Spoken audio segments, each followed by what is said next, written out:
Muito bem, o assunto da aula de hoje vai ser autocorrelação residual. E, se possível, a normalidade residual também. E avaliação econométrica, ok?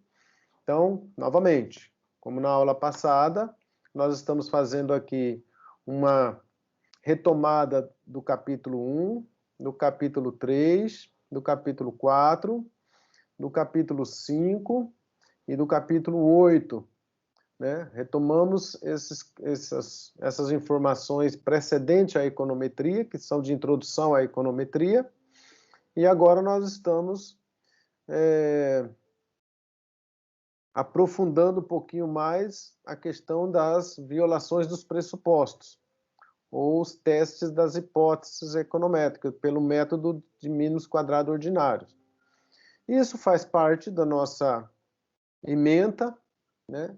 Do nosso curso, faz parte de qualquer concurso que você faça para economista, provavelmente vai ter lá um módulo de econometria e esse assunto vai estar lá, uns 30% do curso de economia, com métodos quantitativos, sobretudo a econometria.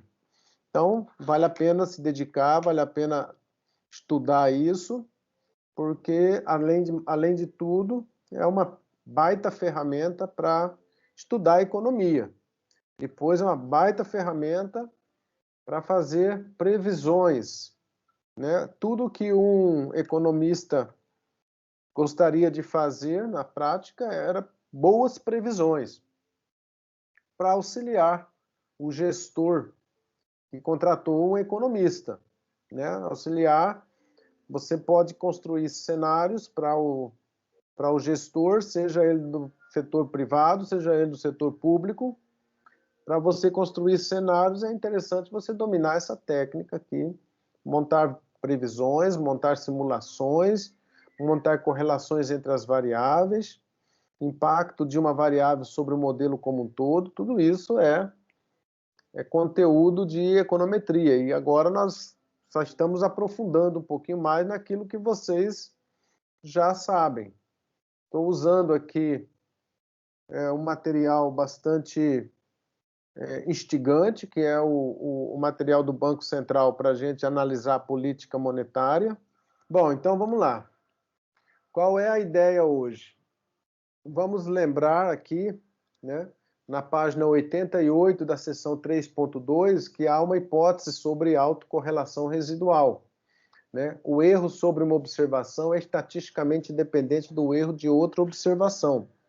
Então, o erro do período I, em relação ao erro do período J, tem que ser igual a zero para todo I diferente de J. Ou seja, tem que ter independência estatística do erro cometido hoje em relação ao erro cometido ontem. Né? Isso tem que, a independência estatística é a esperança de EI e EJ igual a zero. Isso é o componente aí de comprovação estatística para mostrar que você não pode ter correlação ou autocorrelação residual. Né? E também nem correlação entre o erro com uma variável explicativa, mas aqui no caso é a autocorrelação residual, o erro de um período em relação ao erro de outro período, por isso que chama-se autocorrelação, certo? Então, é um pressuposto, talvez o mais forte pressuposto dentro do modelo, dentro do nosso método de mínimos quadrados ordinários. Por quê? Porque nós temos teoria econômica específica, que diz, por exemplo, uma teoria macroeconômica que diz, por exemplo, sobre expectativas adaptativas, sobre expectativas racionais, né? Mas, sobretudo, expectativas adaptativas, que quer dizer o quê? Que à medida que você vai aprendendo com o erro no passado, você vai montando melhores modelos. Mas se isso é verdade na teoria econômica, por que isso não é verdade no modelo econométrico? Porque o modelo econométrico vem de alguns pressupostos estatísticos, umas propriedades estatísticas desejáveis, e nós, para iniciarmos a estimação, nós admitimos a hipótese forte, né, uma hipótese muito distinta, muito forte, sobre a não autocorrelação entre os tempos, entre os períodos, né? E isso é o ponto de partida.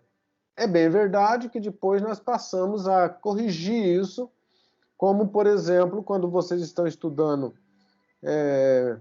teoria da mercado competitivo, né, concorrência perfeita, vocês montam uma série de hipóteses para compreender a relação da concorrência perfeita, e à medida que você vai amadurecendo no seu estudo, você vai quebrando umas hipóteses para passar para um modelo de oligopólio, né, um modelo de concorrência monopolística, um modelo para monopólio.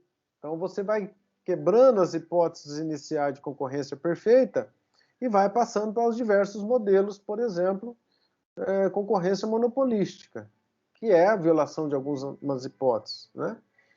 Então, aqui também é a mesma coisa. Aqui a gente está com a autocorrelação como ponto de partida, mas é uma hipótese muito forte. Entretanto, a gente vai admitir no método que nós estamos estimando, vamos testar se existe essa presença de autocorrelação e depois vamos ver quais são as consequências, né? Então, essa é a ideia inicial.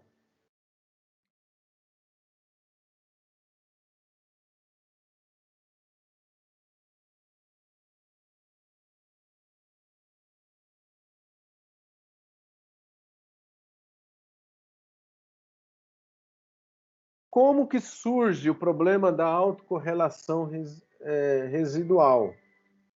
Lá no... Eu acho que eu coloquei aqui a página, que não coloquei, mas lá no início do capítulo 12, na página 416, lá está falando a natureza do problema da autocorrelação residual.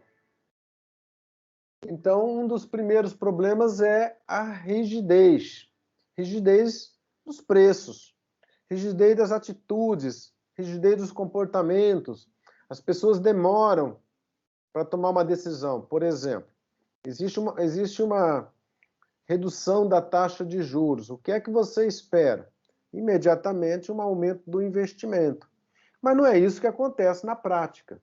Somente depois de um determinado tempo, que você percebe que todos os atores já perceberam que há uma redução real da taxa de juros, aí que se começa o processo de investimento, porque a taxa de juros foi reduzida. Então, nem sempre isso é imediato.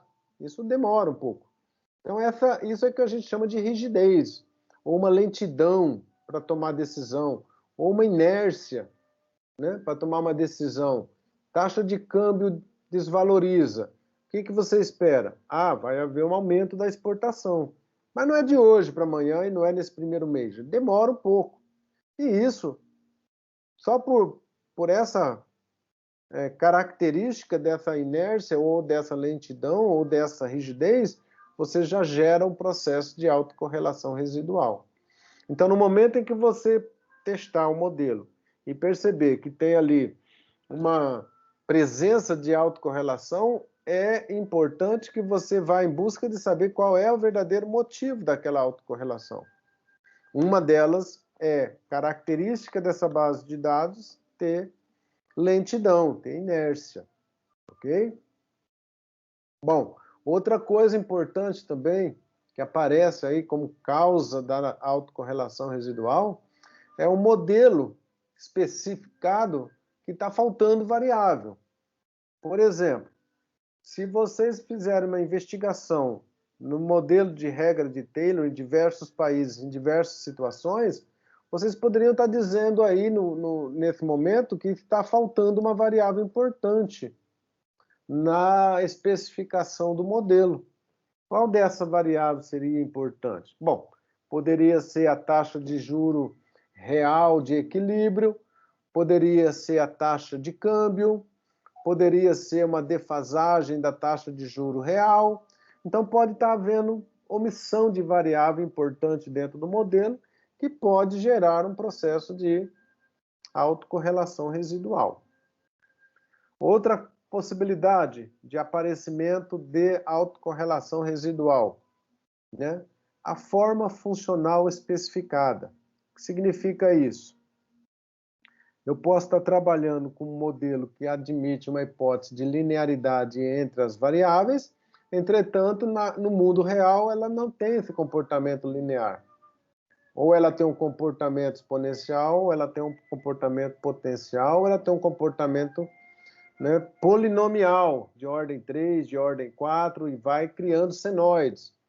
Então, a forma funcional que você está admitindo pode não ser a mais correta, e isso pode gerar um problema de autocorrelação. Outro problema de autocorrelação é a necessidade de defasagens, né? Que é específico de um modelo microeconômico, né? Por exemplo, quando um produtor agrícola resolve plantar, fazer o plantio da sua safra, geralmente ele está levando em consideração o preço que está vigorando hoje ou que vigorou ontem. Mas ele não sabe exatamente o que vai ser lá na frente, qual vai ser o preço lá na frente. Então, esse processo tem um processo de quando ele planta e quando ele colhe a produção, existe aí uma trajetória dos preços que pode estar gerando aí um processo de autocorrelação. Porque é mais ou menos assim que acontece no mundo real, né? Você tem um processo quando você vê que existe superprodução, você não fica incentivado a produzir. Por quê? Porque a superprodução reduz preço. E se o preço não é um estímulo, um incentivo para o produtor, ele não produz.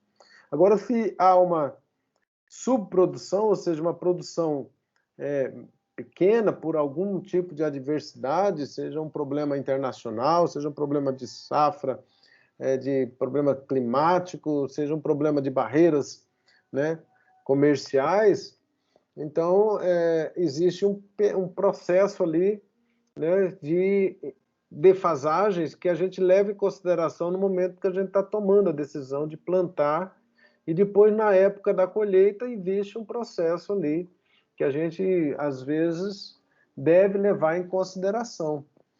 Então esse modelo teia de aranha é um modelo específico da microeconomia, né, que vocês já devem ter estudado ele, e ele tem que levar em consideração esse processo de defasagem e o processo de trajetória para o equilíbrio dos preços, né? Então, esse processo aí, já por natureza, já é um processo de autocorrelação, né? Você tem um período aí de defasagem, ou seja, o período de hoje vai influenciar o preço de amanhã. Se eu não produzir hoje, o preço vai subir. Se eu produzir demais, o preço vai cair. Então, isso já é um processo que a gente deve levar em consideração. O manuseio na base de dados também, se a gente fizer algum manuseio incorreto, como, por exemplo, deflacionar a série com um índice incorreto, ou que gerar algum tipo de transformação da base de dados, né, que pode gerar um problema de autocorrelação residual. Então, o manuseio e a transformação dos dados tem que ser categóricos para que você possa ter realmente situações, no mínimo, razoáveis para você não atingir aí as características da base de dados. Então, a manipulação, o manuseio correto dos dados, as transformações corretas, né? Caso você deslize aí nesses processos, pode gerar um problema de autocorrelação residual. E um problema muito também sério, talvez o mais sério de todo o processo de autocorrelação residual, é a ausência de estacionariedade na base de dados original, né? Na hora que vocês coletaram a base de dados e calcularam ali, né, o coeficiente de variação, vocês calcularam o índice de Box-Pierce, ou a estatística de Box-Pierce, ou calcularam a distribuição normal em Jarque-Bera, ou Shapiro-Wilk, né? E ali foi gerado um processo de não estacionariedade da base de dados. Esse é um problema sério para um modelo porque isso vai necessariamente gerar um problema de autocorrelação residual. Ok? Então, esses são os problemas que eu gostaria que vocês estudassem, fizessem a leitura. Começa ali na página 416 do livro do Gujarati. Eu não anotei aqui, mas vocês devem anotar. Bom, caso eu conviva com esses problemas de autocorrelação, né, quais são os impactos, quais são as consequências, né? As consequências são as propriedades dos estimadores de mínimos quadrados e suas variâncias, né? Ou seja, eu tenho linearidade, eu tenho consistência, porque isso não atinge, mas eu atinjo de frente a eficiência, porque a variância não vai ser mínima. E se a variância não é mínima, eu vou violar uma propriedade estatística dos estimadores. E aí eu não posso conviver, nesse caso, com nenhum problema de autocorrelação residual. Ok? Está na página 93, a seção 3.4.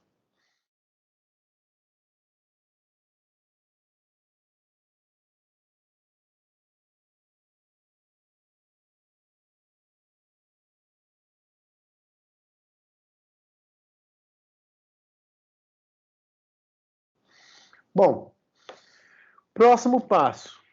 Como que eu vou identificar a presença de autocorrelação no meu modelo? Vocês acabaram de estimar o modelo, né? Reservar o resíduo ali, e nós vamos agora examinar. Da mesma forma que na heterossedacidade, aqui também tem um teste informal, que é uma visualização prévia do gráfico. O gráfico do comportamento dos resíduos ao longo do tempo, sobretudo, né? Esse gráfico pode me gerar pistas sobre a possível presença de autocorrelação residual. Entretanto, nós temos que fazer também o teste formal, né? Mas o teste informal é um exercício que você pode fazer olhando o gráfico do resíduo ao longo do tempo e verificando se ele tem algum comportamento assim, por exemplo, ó, sistemático, né? Comportamento sistemático aqui, ó, certo? Comportamento de crescimento ao longo do tempo, né? Crescimento, efeito zigue-zague da base de dados, né? Então, se tiver alguma correlação do período do resíduo no período T com resíduo no período T-1, se for positivo ou se for negativo. Então, essa informação, ela vem a partir do gráfico. Quando você monta o gráfico lá no R, mostra, apresenta ali, e ele pode gerar para vocês uma pista, né? Bom, natureza do problema da autocorrelação. A filosofia da autocorrelação. Admitimos por hipótese o primeiro fato mais simples, que é a autocorrelação de ordem 1, ou modelo autorregressivo de primeira ordem, AR1. O que quer dizer isso? Que o resíduo do tempo t está em função do resíduo de um período anterior, né? É como se eu fosse fazer aqui uma coluna de um resíduo estimado. Lembre-se, lá na minha aula inaugural, eu fiz lá como que calculo o resíduo, né? O observado menos o estimado. Aí você gera uma coluna de resíduo. E depois você pega a defasagem dele e coloca ao lado. Então, resíduo no período T e o resíduo do período T-1. Você faz uma defasagem, coloca ele aqui, e vem com as duas colunas e faz uma regressão. Uma regressão em que você vai ter um ρ, que vai trazer o impacto do período T, né, no período T a partir do período T-1. Aí eu vou estimar, admitir isso aqui que seja um resíduo ruído branco, e aqui eu vou pegar o resíduo e o período T-1 e verificar se ele tem algum tipo de causalidade para o resíduo T. Se isso aqui for igual a zero, o passado não influencia o presente. Não tenho autocorrelação. Se isso aqui for diferente de zero, o passado influencia o presente. Então, eu tenho autocorrelação. Então, o erro do período T é relacionado com o erro do período T-1. Erro do período t é relacionado com o erro do período t menos 1. O ρ é o coeficiente de autocovariância, que a gente chama de ρ, e vou admitir por hipótese que esse componente aqui, que é o resíduo da regressão de resíduo, chamado de ruído branco. O ρ vai estar entre menos 1 e 1. Né? Então, é um coeficiente de correlação também, né? De outra forma. Bom, vou fazer uma regressão disso aqui automaticamente. Isso está na página 435, na seção 12.6 do livro do Gujarati. Sugiro que vocês façam aí uma investigação lá do livro. Eu também tenho a minha nota de aula de autocorrelação, que está lá no blog da Sala de Ações. Vocês podem baixar lá a nota de aula, está bastante mastigadinha aquela nota de aula, então não é por falta de conteúdo que vocês vão deixar de aprender aqui. Bom, os testes formais já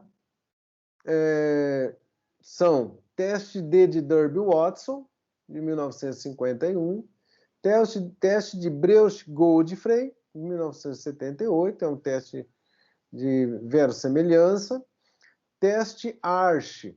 O teste Arch, pessoal, é um teste mais atual e ele leva em consideração tanto a autocorrelação residual, ou autorregressividade do resíduo, como a heterocedacidade condicional. Então, eu vou fazer um teste na presença dos dois componentes ao mesmo tempo, tanto um componente autocorrelação residual como heterocedacidade. Então, é um teste que incorpora as duas possibilidades. É um teste geral, teste de partida. E depois o teste Q de Box-Pierce, que nós, inclusive, já falávamos anteriormente aí sobre esse teste de Box-Pierce aí. Né? Bom, teste de Derby-Watson, do que se trata? Né? Autocorrelação de primeira ordem. Lembre-se, a natureza da autocorrelação é de partida a de primeira ordem. O que é que nós temos na primeira ordem? O resíduo no tempo t é função de ρ resíduo t menos 1 mais vt. Né? Qual é a estatística de teste? Olha, eu vou gerar, a partir desse componente aqui, eu vou gerar essa estatística chamada D de Derby. Essa estatística chamada D de Derby, que é o somatório de todos os resíduos menos o resíduo t menos 1 elevado ao quadrado. Então, somo a partir da segunda observação, porque você perde a primeira, porque se você vai pegar t menos 1, o ET do ET menos 1 é 0, então você vai pegar só a partir do ET igual a 2, né? Então, para você ter uma relação aqui. Aí você subtrai esse resíduo do tempo t menos o resíduo t menos 1, eleva ao quadrado, soma todo mundo e divide pelo somatório do resíduo do tempo t ao quadrado. Aquele resíduo que a gente calculou lá atrás, quando a gente deu a aula inaugural. Né? Então, a estatística D tem essa configuração. Né? Também está lá na página 435, na seção 12.6 do Gujarati. Né? Olhe lá como que funciona isso. Eu vou pegar o resíduo no tempo t elevado ao quadrado, menos duas vezes. Veja o que eu estou fazendo. Eu estou aplicando aqui, ó, quadrado do primeiro, vezes duas vezes o primeiro, vezes o segundo, quadrado do segundo. Então, é como se eu estivesse decompondo isso aqui, esse binômio aqui, né? Então, vou decompor isso aqui e vou chegar a essa conclusão aqui, ó. Né? O quadrado do primeiro, menos duas vezes o primeiro pelo segundo, mais o quadrado do segundo. Né? Então, eu vou admitir aqui o quadrado do primeiro, menos duas vezes o primeiro pelo segundo, mais o quadrado do segundo, dividido por isso aqui. Só que isso aqui, quando eu decomponho aqui, ó, isso aqui com isso aqui, 1, né? Menos duas vezes o primeiro pelo segundo, e vou admitir por hipótese, vou ter exatamente, simplificando isso aqui, 2 vezes 1 menos somatório de ET menos 1, somatório de ET. E aí eu vou ter exatamente o quê? Esse componente aqui, na realidade, algebricamente, é esse ρ aqui, ó. Né? O ρ é exatamente quem? né? É esse termo aqui, ó. Somatório de ET menos 1 por ET. Então, vou ter duas vezes, o D vai ser duas vezes 1 menos ρ. O ρ é exatamente isso aqui, que é o coeficiente de regressão de qualquer variável. XY vai ser somatório de xy dividido pelo somatório de x elevado ao quadrado, né? Então, é o algebrismo daquela regressão. Então, aqui eu tenho o ρ. Então, o que eu tenho? A relação entre D e ρ fica da seguinte forma. Se o ρ for igual a 0, o D é igual a 2. Se o ρ for igual a 1, o D é igual a 0. Se o ρ for igual a menos 1, o D é igual a 4. Eu já tinha dito lá atrás que o ρ ele vai de menos 1 a 1. Então, ele passa de menos 1 a 0 e a 1. E quando isso acontece, ele vai ter um número para D. D é igual a 2 se o ρ for igual a 0. Agora, se o ρ for igual a 0, o que significa aqui na regressão? Né? O que significa aqui? Se ρ for igual a 0, esse componente não impacta esse. Então, significa dizer que eu não tenho autocorrelação. Então, eu gostaria de testar esse modelo e que o ρ fosse igual a 0. E pela decomposição que a gente apresentou aqui, se o D for igual, se o ρ for igual a 0, o D é igual a 2. Agora, se o ρ for igual a 1, ou o ρ for igual a menos 1, o que eu vou ter aqui? Eu vou ter aqui que o ET menos 1 influencia ET. Então, eu vou ter um problema de autocorrelação. Então, veja a intuição aqui do teste, né? Que eu vou verificar se o ρ for igual a 1, D é igual a 0. Se D for igual a 0, autocorrelação. Se o ρ for igual a menos 1, D é igual a 4. Se o D for igual a 4, autocorrelação. Se o ρ for igual a 0, D é igual a 2. D é igual a 2, não autocorrelação. E o Derby faz uma régua. Ele monta uma reguinha normal, que está ali também na página, né? Deixa eu colocar aqui, que eu estou com ele aqui na frente.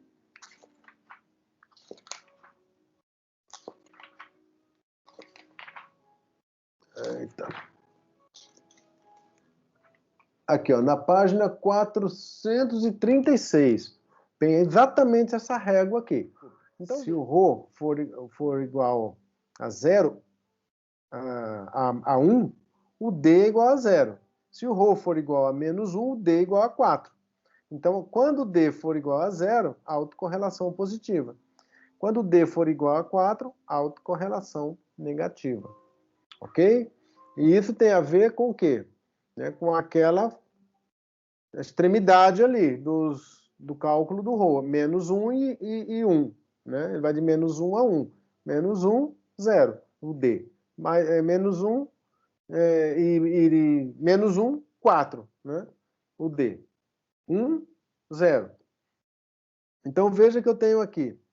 Agora, tem uma área aqui, pessoal, na estatística de Durbin, a régua de Durbin, tem uma área aqui que ele chama de área cinzenta, né, que é inconclusiva. Então, nessa região aqui, se na tabela o D baixo e o D alto, aqui, entre esse intervalo, né, baixo e alto aqui, for um número que cai exatamente aqui, quando eu calcular o D e o D cai exatamente aqui, significa dizer que eu estou inconclusivo, então eu tenho que partir para um outro teste. O outro teste que nós vamos ver depois. Que é isso aqui. Então, pessoal, olha, a primeira coisa é calcular o D, verificar se o D está próximo de 2. Se ele estiver próximo de 2, obviamente não tem uma autocorrelação. Se ele estiver próximo de menos 1 ou estiver próximo de 1, ele vai ter autocorrelação positiva ou autocorrelação negativa. Ok? Bom, o teste seguinte, que é o teste de Breusch-Godfrey, ele leva em consideração que a autocorrelação de ordem superior, ou seja, autorregressividade de ordem P. O que quer dizer isso?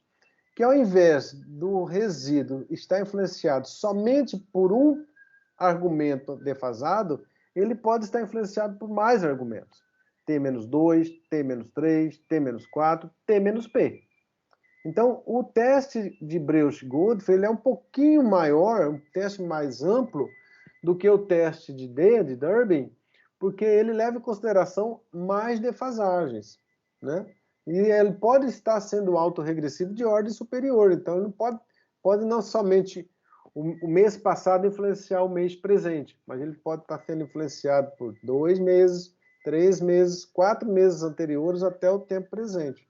Então, isso pode estar acontecendo e esse teste aqui permite que a gente faça essa avaliação. Então, o modelo para teste seria exatamente qual?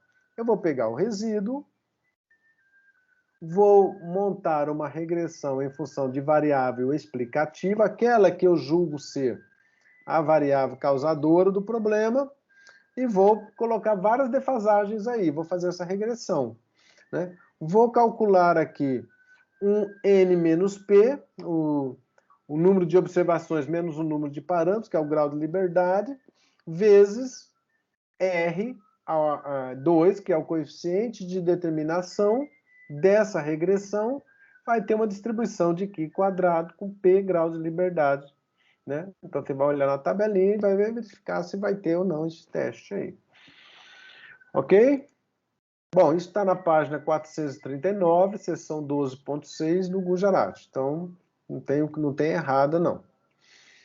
Bom, o teste ARCH é também um teste interessante, um teste que permite que vocês façam aí uma combinação, se o meu problema é de autocorrelação e heterossedacidade ao mesmo tempo, certo? Então, o que eu tenho? A variância do resíduo no instante t depende do resíduo elevado ao quadrado no instante t menos 1. Então, é um exercício que você vai fazer pegando o seu resíduo e elevando ao quadrado. Quando você elevar esse resíduo ao quadrado, ele vai dar um modelinho de teste dessa forma. Ó, que a variância já tem uma configuração. Ela tem, por hipótese, né, elevada ao quadrado, é como se eu estivesse levando todos aqueles valores negativos ao quadrado, então estou admitindo uma hipótese de a covariância vai aumentando à medida que o I vai aumentando. Se esse danado aqui der que o passado não influencia o presente, então isso aqui vai ficar igual a alfa zero. O que é alfa zero? Alfa zero é a constante da regressão, né?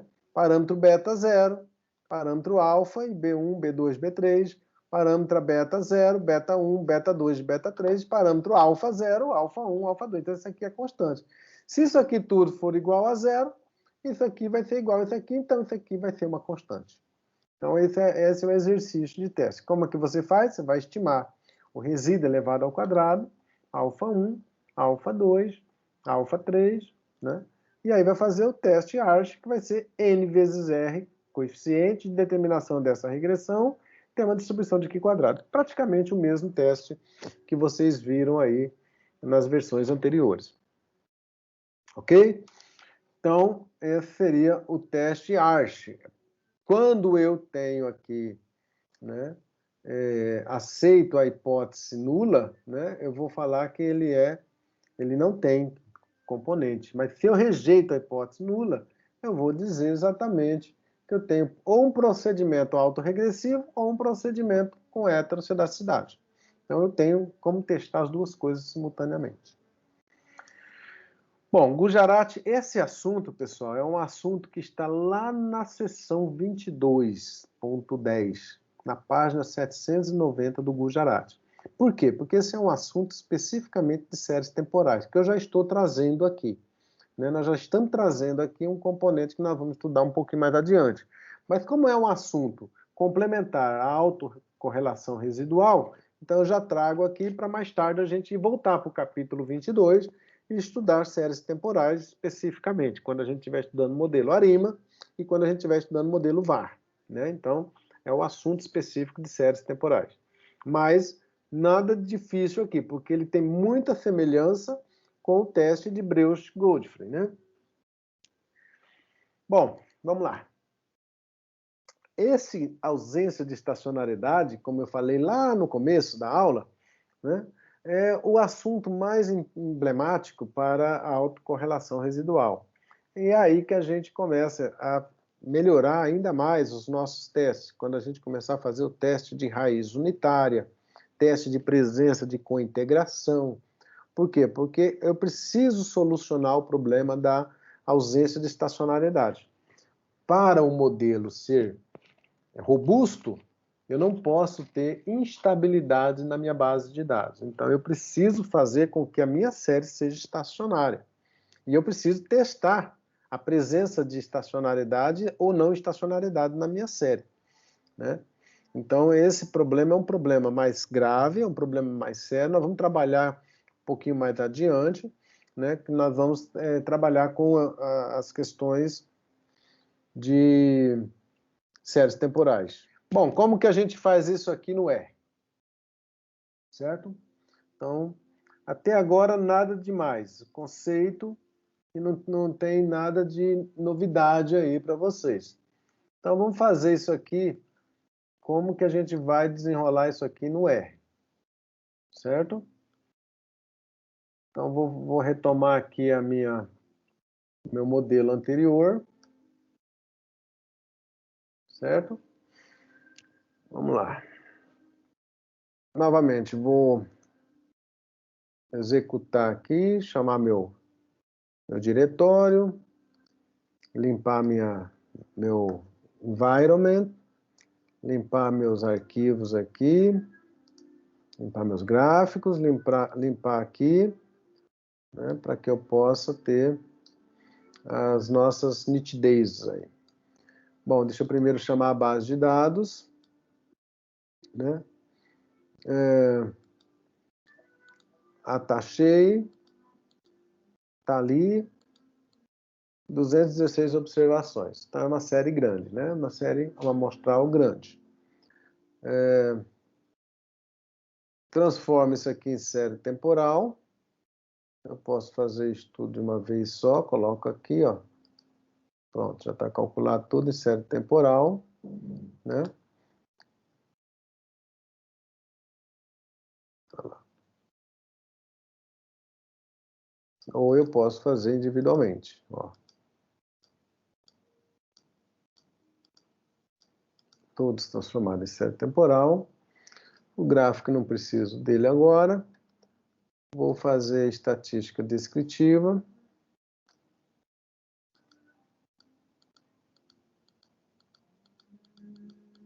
Né?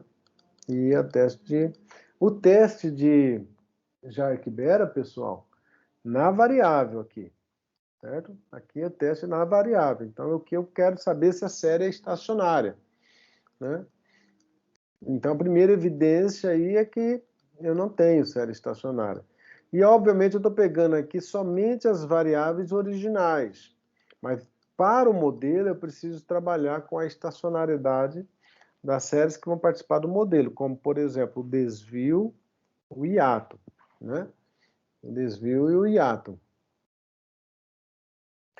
Bom, não vou trabalhar com o modelo 2, não vou trabalhar com o modelo 1, desculpa, eu vou trabalhar com o modelo 2, né? Então, vou novamente passar todo mundo aqui. Resíduo. Ok? O resíduo está bem bonitinho, bem interessante. Daqui a pouco nós vamos falar um pouquinho desse resíduo, certo?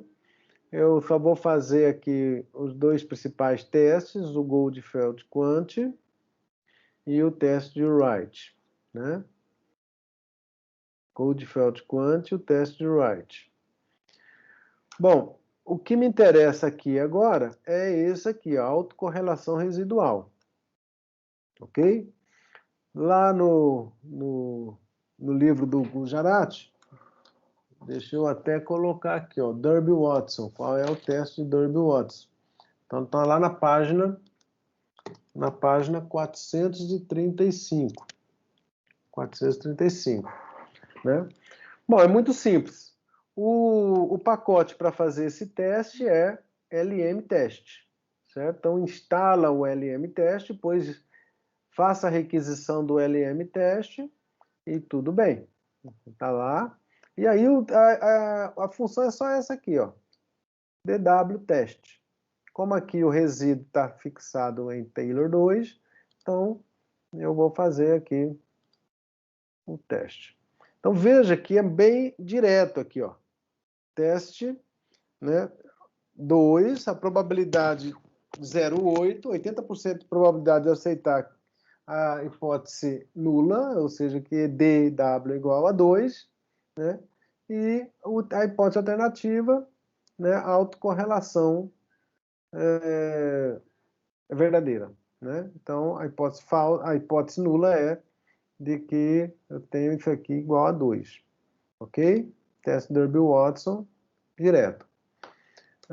Teste de Breusch-Godfrey, né? Bom, aqui eu tenho o primeiro teste. Eu vou começar, como a gente já faz o teste de Derby-Watson para uma defasagem, então eu já começo aqui com 2 defasagens no teste de Breusch-Godfrey. Lembre-se, o teste de Breusch-Godfrey é o teste que leva em consideração a autorregressividade de ordem superior. Deixa eu já pegar aqui olha lá, está na página 439. Página 439. Certo?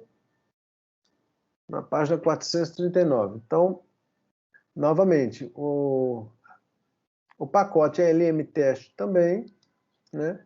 E aí vocês vão, olha lá, calcular a probabilidade de aceitar a hipótese nula, né? Breusch-Godfrey testa para correlação serial de ordem 2, né? Os dados Taylor 2, que é um resíduo, né? Lembre-se que aqui, antes aqui, eu posso calcular aqui exatamente isso aqui, ó.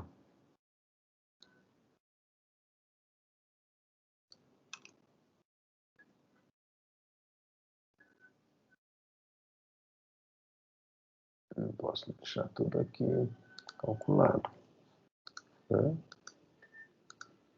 Taylor 2, né? E eu já pego direto. Olha lá. Agora aqui, ó, posso fazer a 3 e posso fazer 4. Então, esse teste, ele já vai pegar direto a regressão e já vai fazer todo o cálculo. O procedimento, o algoritmo dele já está todo aquele processo que vocês vão estudar já desenhado. Ele já solta aqui a estatística direta. A probabilidade de aceitar a hipótese nula é 0. Né? Então, ele tem autorregressividade. Na ordem 2, deixa eu ver na ordem 2. Na ordem 2, não. Mas na ordem 3, tenho. Na ordem 4, tem. Certo? Bom, também bem tranquilo, ó, BG teste, certo? DW teste. E agora o teste de Arch. Olha, pessoal, tem 2 formas de investigar o teste de Arch. Um deles, vocês tentam instalar aí o pacote BETS, certo? Nem sempre isso funciona, né? Aí a estatística de teste é esse aqui, ó, bets.arch underline teste, resíduo, certo? Ou vocês vão precisar desse pacote aqui, que esse aqui também é o que eu mais uso, FIM-TS. Só que tem